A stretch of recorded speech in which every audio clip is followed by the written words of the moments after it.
Ladies and gentlemen, today we have a very special guest. Kyle is a 6-time state golf champ who at one time was ranked 4th in the world, competing with the likes of Tiger Woods from an early age. But Kyle fell into the wrong crowd. From a 98-pound crystal meth addict doing the unthinkable to fuel his addiction, he lost it all. He ended up going to jail and escaped from jail just to get high, becoming a fugitive on Hawaii's Most Wanted. Kyle hit rock bottom. Because of his crimes, fueled by his crystal meth addiction, he ended up doing 10 years in a high custody prison. And now, as a free man, going on 7 years, Kyle owns his own business, Stay Humble Pray, and has become a motivational speaker. Reaching over 167 schools and a total of 142,000 students in the last 5 years, he speaks to these kids about the dangers of drugs and incarceration, sharing his haunting past to influence them to make the right choices. Students refer to him as Uncle Kyle. And this, ladies and gentlemen, is his comeback. Yeah. Yes, Kyle. Yes, brother. That was very beautiful, bro. And thank you for having me and allowing me to share my story, bro. And I would just like to jump in and say that my name is Kyle from Hilo, Hawaii. And this is my story, bro. By my parents being divorced at 3 years old, I can honestly say that I had a beautiful upbringing, bro. I was raised by my grandfather. His name was George Martin, and just so happened my grandfather was the chief of police. And having a mentor and a father figure with my grandpa, the police, he taught a lot of things to me as a child.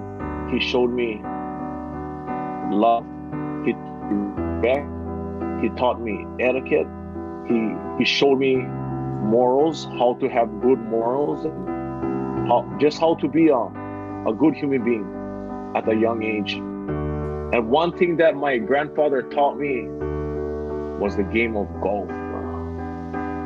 He taught me golf when I was maybe like 5 or 6 years old. My grandfather's house is right on the golf course. The only thing separating my grandfather's house was a wall. Yeah, and he taught me to golf at a very young age. He would tell me, "Come on, boy, let's go." We'd take one step over that wall. He would show me. He would swing his golf club, and watching my grandfather hit that ball was awesome to me as a kid. He put the club in my hand, and I hit my first ball, and that feeling of hitting that ball was contagious, bro. So I look forward to golfing every day with my grandfather as a young child. And he took me golfing every day as a young child. And I remember being 10 years old. He had to be 10 years old, 10 and under. He told me, "Boy, let's go play in your first tournament. I think you're ready." And he took me to the first tournament in my grandpa, and I won. My first golf tournament I participated in at 10 years old, I won. Second tournament, I won. So it took me to my first state tournament, which is on the island of Kauai, and I won.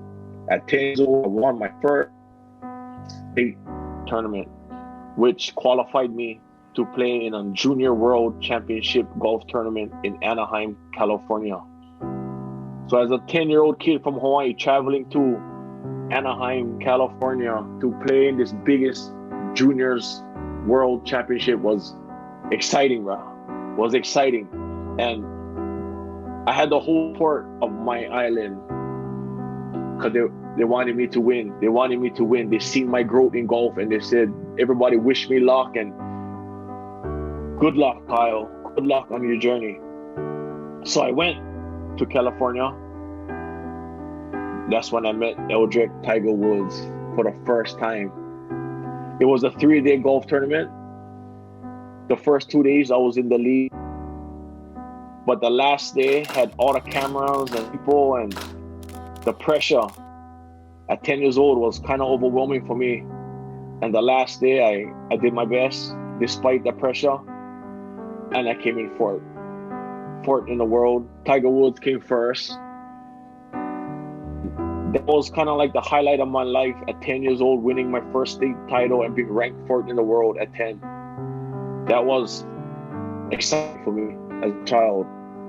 So I flew back to Hawaii after I won fourth in the world, and I was sitting on my grandpa's wall at the golf course, looking into the golf course. And at 10 years old, I already made my first goal for myself.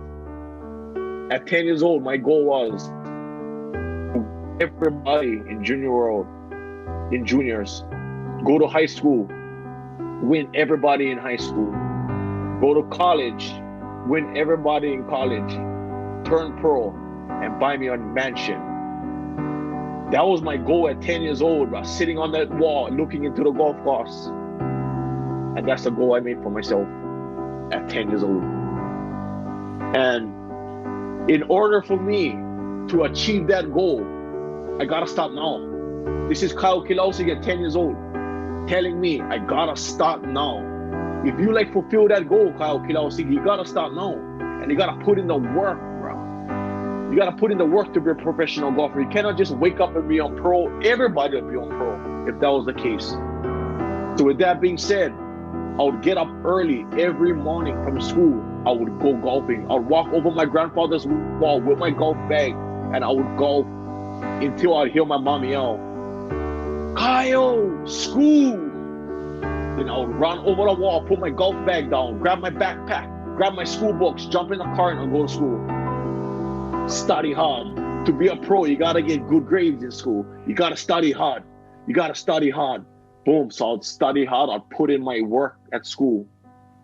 Soon as I would come home from school, I'd put my backpack down, replace my backpack with my golf gloves, and I would jump over the wall. And I would golf all till darkness. And I've been doing this for years, bro. I golf before school. I go to school. I work hard. After school, I golf. That's what I did. Because I made that goal for myself when I was 10 years old. So I fulfilled that goals, and I was doing it.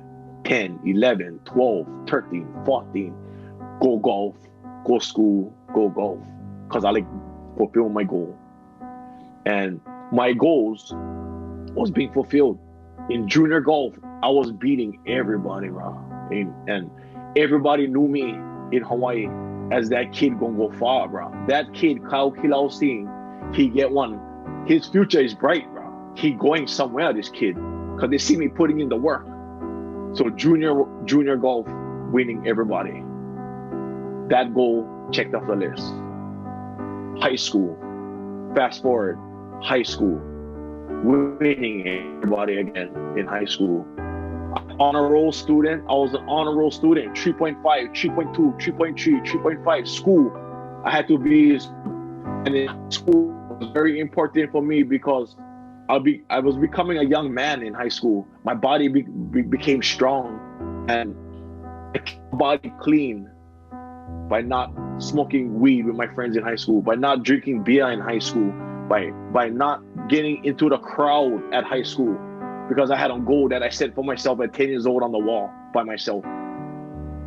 So I stayed clean. I stayed away from all that what kids go through, teenagers, because my mind was set on my goal. Golf, school, golf, stay clean, stay strong, golf. You get two more leaps, and then you'll be professional. But in high school, that time in my life as a teenager, I was getting overwhelmed by all the people telling me you got a bright future, By everything going on in school, I became arrogant and I became prideful. And I started walking around campus like I is the man. I'm gonna be this, I'm gonna be that, I'm gonna be a professional. And my teachers used to tell me, Kyle Quilausing, You better relax, bro. You better humble yourself, Kyle. You're getting carried away with this golf thing, yeah? You never reached there yet. You're still in high school, Kyle. And my response to that was, bro, don't talk to me like that. You just a teacher, bro. I'm gonna be a millionaire, bro. No, don't talk to me like that. You're just a teacher, bro. Okay? That's the mentality and the attitude I had in high school already. And just a matter of time of that attitude got the best out of me. And I got expelled my senior year from high school because I got into a big situation with a teacher telling me to relax and humble myself. And we got into this altercation. And I got kicked out of high school my senior year. And I was lost and didn't know what to do, bro. I didn't know what to do.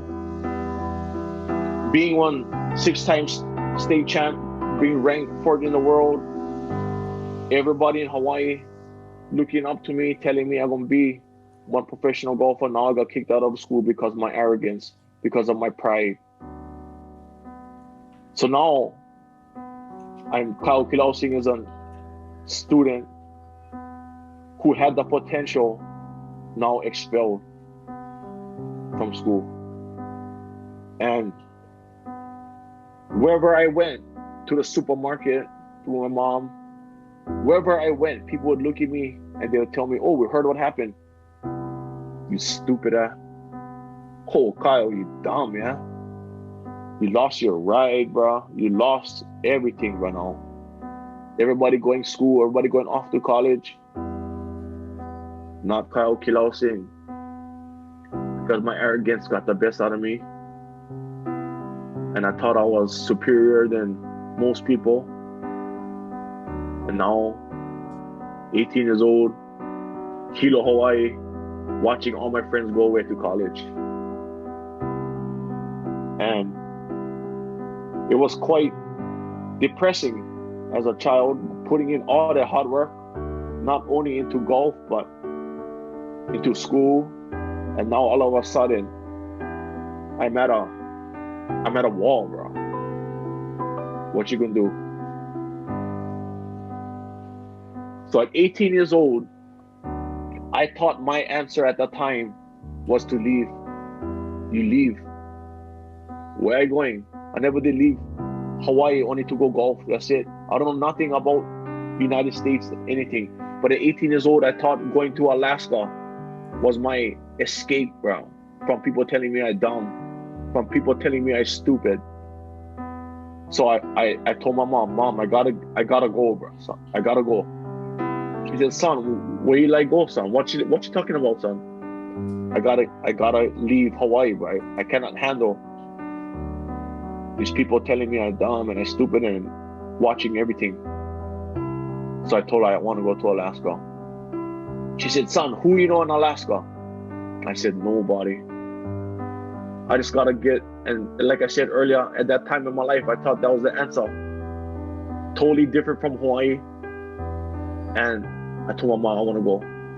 She said, son, one ticket to Alaska is very expensive, son. I better not buy you this ticket and you tell me you stop. So tonight, what I want you to do, son, is you go in your room and you really think about this. And when the morning comes and you still decide you want to go, you go, son. So I was in my room that night contemplating everything. The next morning I got up, I told my mom, I want to go. Sure, son.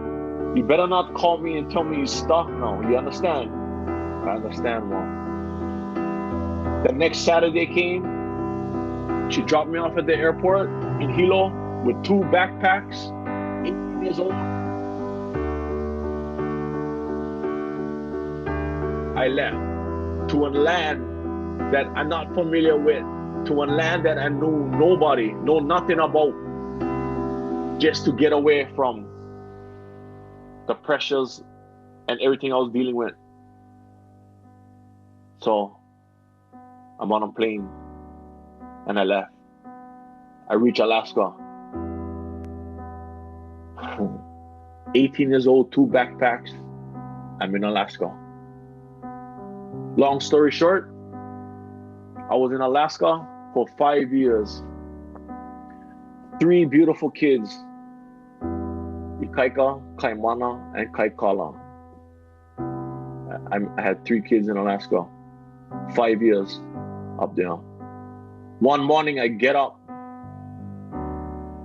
something told me, go home, bro. Go home. So my kid's mom, I look at her and I said, I'm taking my kids and I'm going back home to Hawaii. Just like that, boom, get up, I gotta go. Like the calling that I had to leave is the same calling I had in me to go back. Yeah. So my little sister at the time, she flew up to Alaska, helped me with my 3 kids. We came to